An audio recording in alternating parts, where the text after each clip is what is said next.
You'll know if the Nocturnal 2 demo is worth checking out in the next 34 seconds.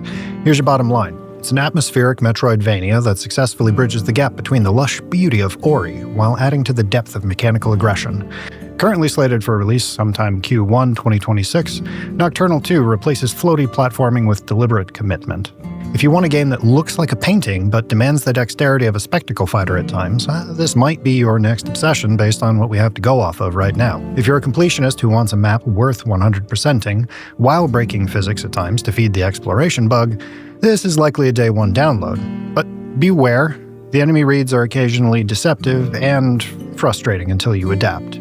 The first game was a tight 4-hour experiment. This sequel is a total genre promotion. Artisan is fast, and thankfully, we have dash canceling. This is a game about flow, but there's a trap here. If you play defensively, the classic you go, I go dance, the combat does feel sluggish. It only truly sings when you're leaning into air combos and breaking armor before the enemy can react. However, we do need to talk about the incoming attack flash. Right now, it's a bit of a lie. The flash triggers significantly ahead of the actual hit frame, so if your reaction time is on point and you dodge exactly when that visual cue appears, you're likely going to get caught at the tail end of your iframes. It's a bit of a desync between the artistic intent and the mechanical reality, and it's something that Sunnyside Games could stand to tighten a bit before launch. In testing on my machine, specs are in the description, the results are boring, which is exactly what you want when testing things like frame timing. And in that case, we're looking at a flatline graph in every combat and platforming scenario I encountered. No matter how many fire embers or lighting effects I threw at the screen, the engine didn't blink, even at a 200% render scale. The one exception here is some traversal stutter,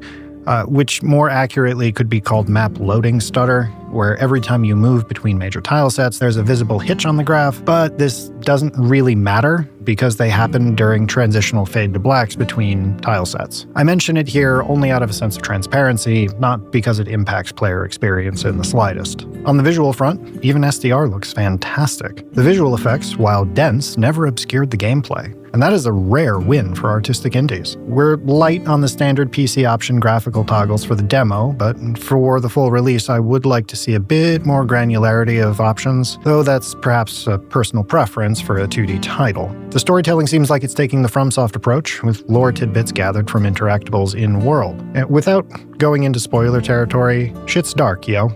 So who's this for? If you're the type of player who can't leave a zone until the map percentage says 100, the pathing progression here is top tier without devolving into, well, I see why they gave me 15 different map markers to place.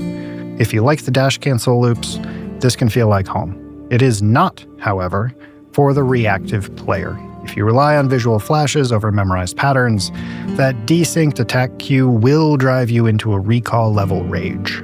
Pricing isn't confirmed yet, but with the original hovering around $17, we're likely looking at a reasonably fair burrito index value, provided the overall pacing and tone of the entire title matches what we have so far with the demo.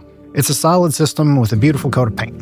If some things get tweaked before full release, I'd say it's a must-play for anyone who enjoys vibes with some meat on the bones underneath. As of right now, it's a rather light lift to see if you enjoy the demo, and speaking for myself, this is already on my wish list for full release. But I'm going to be keeping an eye on any information that releases between now and then to see how things shape up before I make any purchasing choices. I'd encourage you to do the same.